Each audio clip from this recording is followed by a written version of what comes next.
தென்னாடுடைய சிவனே போற்றி, எந்நாட்டவர்க்கும் இறைவா போற்றி. அனைத்து தமிழ் உள்ளங்களுக்கும் கனிவான வணக்கங்கள். ஜோதிட சாஸ்திரத்தில் நவகிரகங்களின் தலைவனாக கருதப்படுபவர் சூரிய பகவான். இவர் ஒவ்வொரு மாதமும் தன் ராசியை மாற்றுவார். அப்படி மாற்றும் போதுதான் தமிழ் மாதங்கள் பிறக்கின்றன. அந்த வகையில் நடைபெறும் விசுவாவசு ஆண்டு மார்ச் மாதம் 15ஆம் தேதி ஞாயிற்றுக்கிழமை அன்று ஏகாதசி திதியில் திருவோணம் நட்சத்திரத்தில் பரிகம் நாமயோகத்தில் பாலவம் கரணத்தில் சித்தயோகம் கூடிய நன்னாளில் இந்த மகத்தான பங்குனி மாதம் பிறக்கின்றது. இம்மாதத்தில் சூரிய பகவான் மீனராசியில் சஞ்சரிப்பதால் இது மீன மாதம் என்றும் அழைக்கப்படுகின்றது. இம்மாத கிரகநிலைகள் என எடுத்துக்கொண்டால் மீனராசியில் சுக்கிரன், சூரியன், சனி பகவான் உள்ளனர். கும்பராசியில் செவ்வாய் பகவான், புதன் பகவான், ராகு பகவான் உள்ளனர். மிதுன ராசியில் குரு பகவானும், சிம்மத்தில் கேது பகவானும் உள்ளனர். இம்மாத கிரகப்பெயர்ச்சி என எடுத்துக்கொண்டால் சுக்கிர பகவான் பங்குனி மாதம் 13ஆம் தேதி மேசராசிக்கு பயிற்சியாகின்றார். செவ்வாய் பகவான் இம்மாதம் 18ஆம் தேதி கும்பராசியில் இருந்து மீனராசிக்கு பயிற்சியாகின்றார். புதன் பகவான் இம்மாதம் 23ஆம் தேதி சனி வீடான கும்பத்தில் இருந்து குரு வீடான மீனத்திற்கு செல்கிறார். இந்த கிரகங்களின் பெயர்ச்சியால் இம்மாதம் உங்களுக்கு எவ்விதமான பலன்கள் கிடைக்கப் போகிறது, அது சாதகமாக அமையுமா இல்லை பாதகமாக அமையுமா என்பதனை பற்றி காண்போம். பிறக்கப் போகும் இம்மாதத்தில் ஒரு சில ராசிக்காரர்களின் சிக்கி சீரழிந்த வாழ்க்கை பயணம் மாறப்போகிறது. மனக்கசப்பில் வாழ்ந்து வந்த உங்களுக்கு இனி வசந்த காற்று வீசப்போகிறது. எதிரில் எமனே வந்தாலும் சிவனின் அருளால் எதிர்த்து நின்று போராடும் பலம் உங்களை வந்து சேரும். உங்கள் பிறப்பு ஒரு சாபக்கேடு அல்ல, அது சரித்திரம் படைக்கப் போகிறது. வரும் வாய்ப்பினை சரியாக பயன்படுத்தி கொண்டு உங்கள் வாழ்வில் வளமும் நலமும் செல்வ செழிப்பும் பெற்று வாழ்வில் உயரிய நிலையை அடைய வேண்டும். கும்பராசி அன்பர்களே, இந்த மாதம் எதிர்பார்த்த காரியங்களில் வெற்றிகள் கிடைக்கும். வீண் வாக்குவாதங்களை தவிர்ப்பது நல்லது. அக்கம் பக்கத்தில் இருப்பவர்களுடன் சில்லறை சண்டைகள் ஏற்படும். வாகனங்களில் செல்லும் போது கவனம் தேவை. பூர்வீக சொத்துக்களில் வரும் வருமானம் குறையலாம். தொழில் வியாபாரம் மந்தமாக இருந்தாலும் பணவரத்து திருப்தி தருவதாக அமையும். கடன்களை அடைப்பதில் வேகம் காட்டுவீர்கள். உத்தியோகத்தில் இருப்பவர்கள் கூடுதலாக உழைக்க வேண்டி இருக்கும். உங்களது வேலையை கண்டு மேலதிகாரிகள் திருப்தி அடைவார்கள். குடும்பத்தில் இருந்த இறுக்கமான நிலை மாறும். கணவன் மனைவிக்கு இடையே கருத்து வேற்றுமை உண்டாகலாம், கவனம் தேவை. பிள்ளைகள் விஷயத்தில் நிதானத்தை கடைபிடிப்பது நல்லது. நண்பர்கள் உறவினரிடம் பேசும்போது பக்குவமாக பேசுவது நன்மையை தரும். பெண்களை பொறுத்தவரை எந்த காரியத்திலும் சாதகமான பலன் பெற வாக்குவாதங்களை தவிர்ப்பது நல்லது. வெளியூர் பயணங்களின் போது கவனம் தேவை.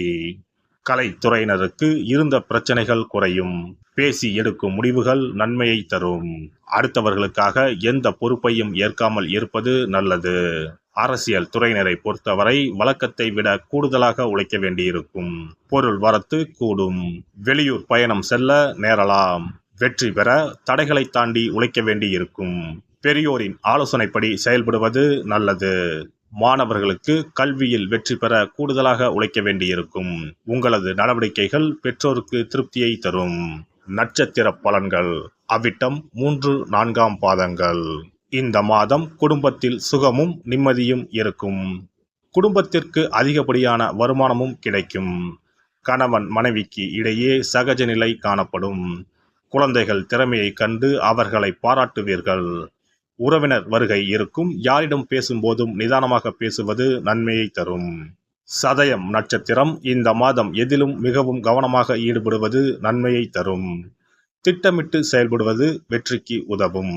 பணவரத்து அதிகரிக்கும், அதே நேரத்தில் செலவும் கூடும். எதிர்பார்த்த உதவிகள் கிடைக்கும்.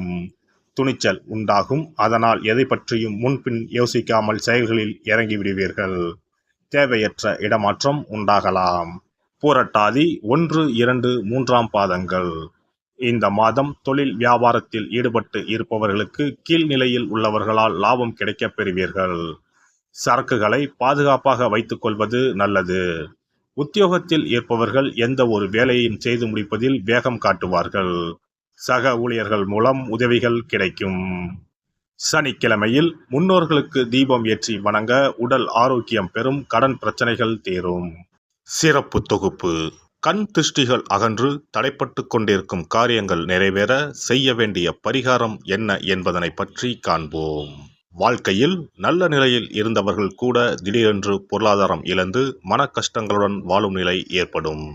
இந்த நிலை எதனால் ஏற்பட்டது என்று ஆராய்ந்து பார்த்தால் பெரும்பாலும் அவர்களின் மீதான கண் திருஷ்டிதான் காரணமாக இருக்கும்.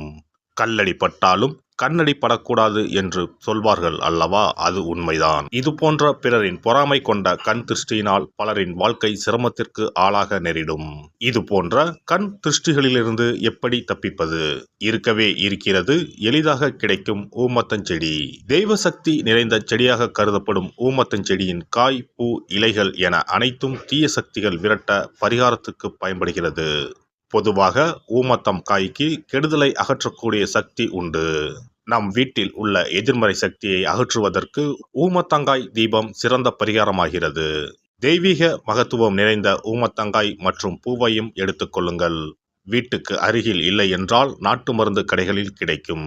இந்த 2 பொருட்களையும் மஞ்சள் தண்ணீரை கொண்டு நன்றாக கழுவி விடுங்கள்.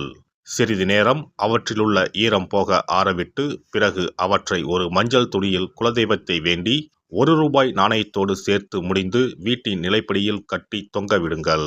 இந்த முடிச்சை வெள்ளிக்கிழமை அல்லது ஞாயிற்றுக்கிழமைகளில் தயார் செய்து வாசல் படியில் கட்டுவது சிறப்பு.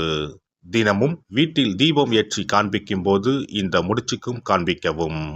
இதேபோல் ஊமத்தம் இலைகள் கிடைத்தால் அந்த இலைகளை சுத்தமான மஞ்சள் தண்ணீரில் கழுவிவிட்டு அவற்றை கொண்டு வீட்டில் இருக்கும் விநாயகருக்கு திங்கள் கிழமைகளில் தொடர்ந்து அர்ச்சனை செய்து வர வேண்டும். ஊமத்தம் பூவையும் விநாயகருக்கு சூட்டலாம். 3 வாரங்கள் தொடர்ந்து திங்கள் கிழமைகளில் விநாயகருக்கு ஊமத்தை இலையால் அர்ச்சனை செய்து ஊமத்தம் பூவை சூட்டி வழிபட்டால் வீட்டில் உள்ள கெட்ட சக்தி நடமாட்டம் மற்றும் கண் திருஷ்டிகள் தீரும். ஊமத்தம் செடியும் சிவபெருமானுக்கு உகந்த இலை ஆகும். இந்த ஊமத்தங்காய் வைத்து சிவபெருமானுக்கு தீபம் ஏற்றி வழிபடுவதன் மூலம் நமது பிரச்சனைகளில் இருந்து எளிதாக விடுபட முடியும். முதலில் 2 ஊமத்தங்காய்களை எடுத்துக்கொள்ள வேண்டும். அவற்றின் மீது முட்கள் இருப்பதால் மிகவும் கவனமாக கையாள வேண்டும். ஊமத்தங்காயின் காம்பு பகுதிகளை வெட்டி கொண்டு கத்தியை பயன்படுத்தி ஊமத்தங்காயின் உள்ளே இருக்கும் விதை பகுதியை முழுவதுமாக நீக்கிவிட வேண்டும். பின்னர் 2 அகல் விளக்குகள் மற்றும் விளக்கு வைப்பதற்கான 2 தட்டுகளை எடுத்து சுத்தம் செய்து அவற்றிற்கு மஞ்சள் குங்குமம் போட்டு வைத்துக் கொள்ள வேண்டும். பின்னர் 2 தட்டின் மீதும் ஒவ்வொரு அகல் விளக்கை வைத்துக் கொள்ள வேண்டும்.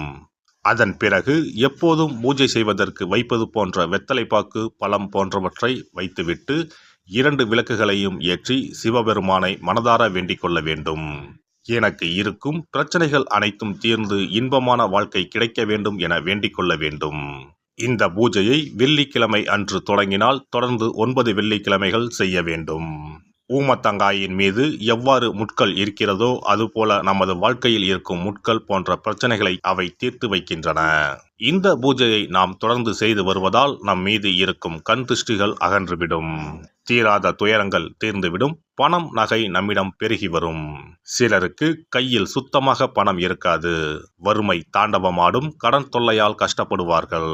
பண பிரச்சனையில் சிக்கி கொண்டிருப்பவர்கள் இந்த தீபத்தை ஏற்றினால் 3 வாரங்களில் நல்ல பலனை பெற முடியும். தொழிலில் நல்ல முன்னேற்றம் இருக்கும். கடன் பிரச்சனைகள் தீரும். உறவினர்களிடையே பகைமை இருந்தால் அவையும் மறைந்துவிடும். நோய்வாய் உள்ளவர்கள் இந்த தீபத்தை ஏற்றுவதன் மூலம் நல்ல பலனை பெற முடியும். பொதுவாகவே எந்த பரிகாரம் என்றாலும் அதை முழு நம்பிக்கையுடன் செய்தால் மட்டுமே முழு பலன் கிடைக்கும் என்பதை நினைவில் கொள்ளுங்கள். எல்லாம் வல்ல இறையருளால் நீங்களும் உங்கள் அன்பு குடும்பமும் உடல் நலம், நீலாயுள், நிறை செல்வம், உயர் புகழ், மெய்ஞானம் ஓங்கி வாழ்க வளமுடன். இந்த வீடியோ பதிவு உங்களுக்கு பிடித்திருந்தால் லைக் பண்ணுங்க, கமெண்ட் பண்ணுங்க, ஷேர் பண்ணுங்க. மறக்காம சப்ஸ்கிரைப் பண்ணுங்க. பக்கத்துல இருக்கிற பெல் பட்டனை கிளிக் பண்ணுங்க. நன்றி, வணக்கம். ஓம் நமச்சிவாய. சிவாய நம.